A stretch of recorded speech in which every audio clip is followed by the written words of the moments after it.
Hey guys, good day and energy to everybody. So in this video, I just wanted to talk a little bit about good and evil. And I was inspired to make this video because I watched Zen Atman's stream a few days ago, and he said something about how he doesn't think, you know, the evil people in this world or the people in this world think that they're that evil or that things are.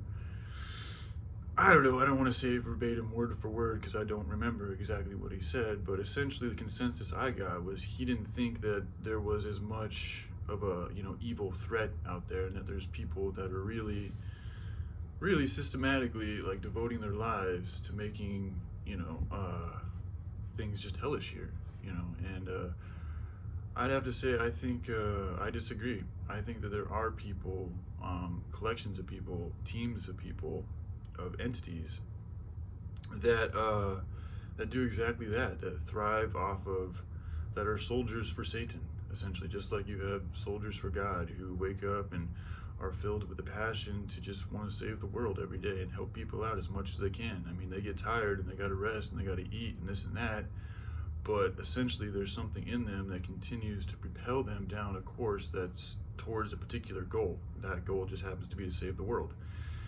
And now I can only assume, based on how I know what I know about reality and, opposites and contrasts, that, as there is somebody like myself who has had this compulsion to want to do these good things for the world and, everybody else, that there probably are some people who want to do the opposite of that and really try to bring about as much chaos and destruction and death and evil and fear on the world as they can, just like I'm trying to do the opposite. And I think that, part of being evil is, tricking people to make them think that you're not evil. So I would, propose this to Zen and anybody out there who's really thinking about how wicked things are. Just realize that it's in their good intent to keep that type of stuff hidden from you. And I also think that there is a trap out there, a psychological trap that it's the nihilistic trap. It's the trap that you can sit and not want to participate in either good or evil and just kind of not give a shit about either or. And, basically trying to get away from the polarization. And I got to admit, myself, I was caught up in that mind frame for a little bit, me and my good buddy Sean Michael, we would have a lot of deep conversations we have throughout the years of our life. Excuse me.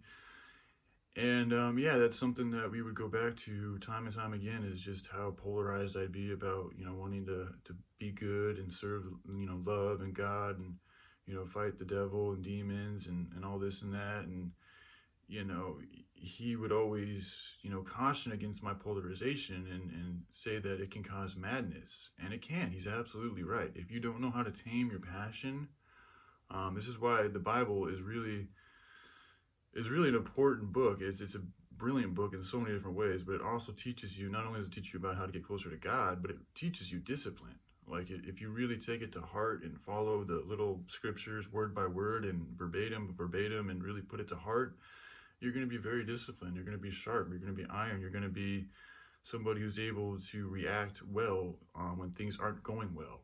And that hasn't always been my strongest suit. I'm passionate and, I want to do good and help out and stuff, but I can become imbalanced. I can, years and years and years of, feeling angry and, lost and disgruntled about how things are and the way the world works and this and that and my place in it, that all builds up. And, if you don't have the proper tools to subdue that and navigate that and transmute that into something more calm and productive and turn into a lesson, then you can find yourself tripping and hurting people and making more mistakes.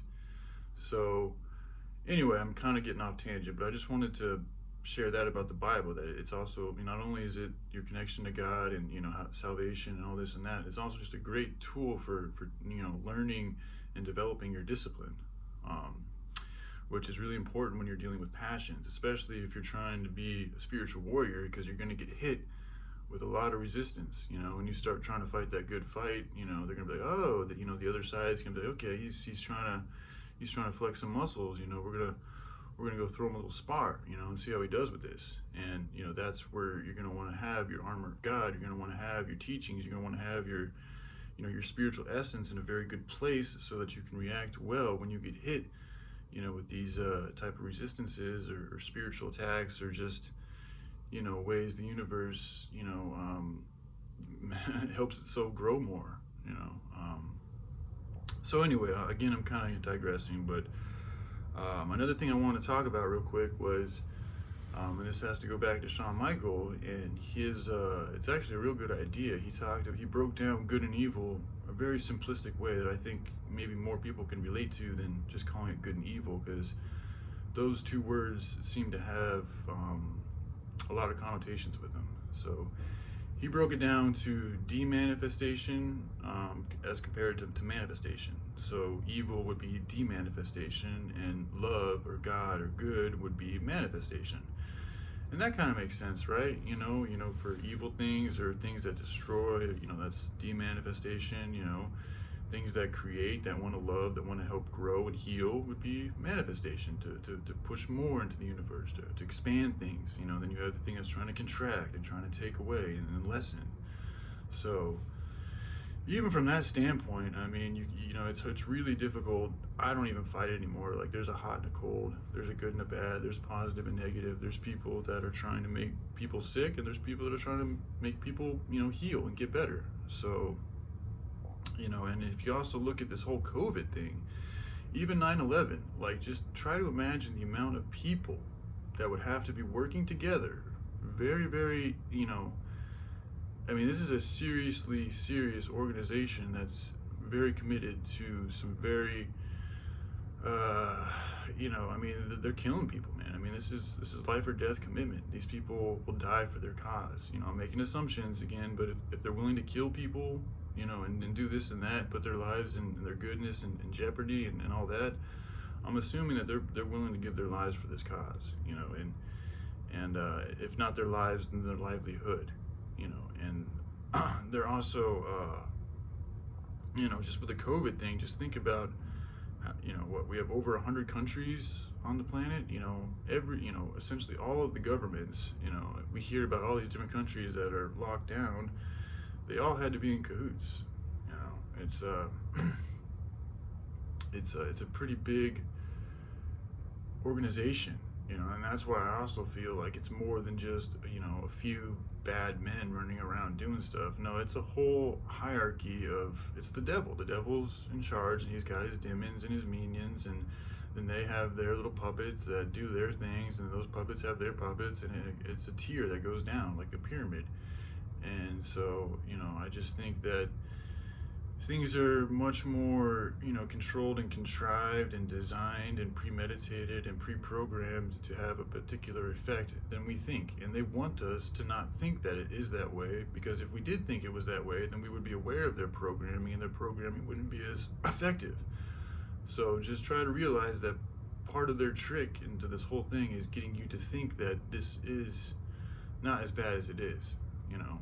So just be careful with that, and to know that, deception will try to deceive you every single way, and just look at the intentions, look at their history, look at what they've shown, their fruits to be, and also look at the available information on everything, and ask yourself, why aren't they talking about things like hemp?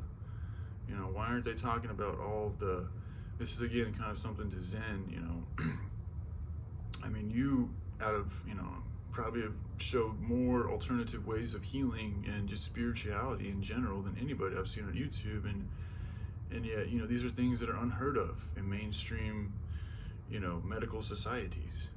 If they really wanted you to heal, get better, like they say that these organizations, so I guess they don't say they're designed to do that, but they do appear, see, this is where they're tricky. They appear to be the health department, but they're just a health department. They don't say what type of health department. It may not be good for your health. It may actually be unhealthy for you, but they are in the health department.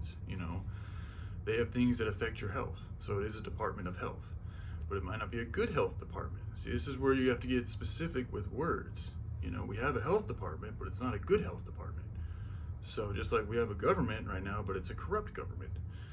So you got to be tricky with things and don't take things for face value. You know, really get to feel things out, really work with them, really, you know, get to love them, get to know them. You know, don't be afraid to ask them questions. You know, see what's really under the skin. You know, and just also, you know, just listen to your heart. Like, this stuff just doesn't feel right. You know, I mean, what type of individual masquerades a fake disease to scare the shit out of people and, essentially bankrupt a whole economy or economies? And I know it's all part of the reason that we got to learn about greed and sin and money and this and that, but part of the lesson of all that is also to realize that we have been supporting these people that are now, fucking us over. So we have to stop supporting things that aren't for our good interest. And as soon as we start to see something that's questionable, we can't ignore it. See, I think that's one of the biggest problems we Americans have done here is in the past, there's been corruption, there's things that have happened, and we have, we look at it, we talk about it, but what do we actually do about it? It doesn't seem like we've done much because it's continued to grow. And I think that there's a lesson there. We have to figure out a way to really deal with the corruption, to really change the corruption, to really figure out a formula that doesn't allow the type of corruption to even exist. And if it does, we have a way to snip it out and nip it out and then to heal it. Because otherwise it will continue to grow and feed and do what it does. And then we have this mess all over again. So, there's lessons here to be learned. And with my whole thing on the good and evil thing, again, I don't hate evil. I see them, it is necessary. We have to go through what we have to go through. We've all made our own beds, so we got to go through this.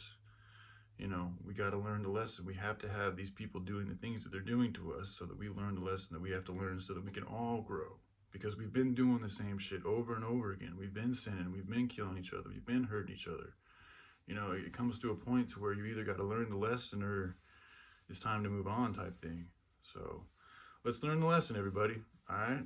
I love you all. Hope you guys are doing a good day. And I'm sorry if I kind of digressed and this and that. But anyways, all right. I love you all. Peace. All right. Bye.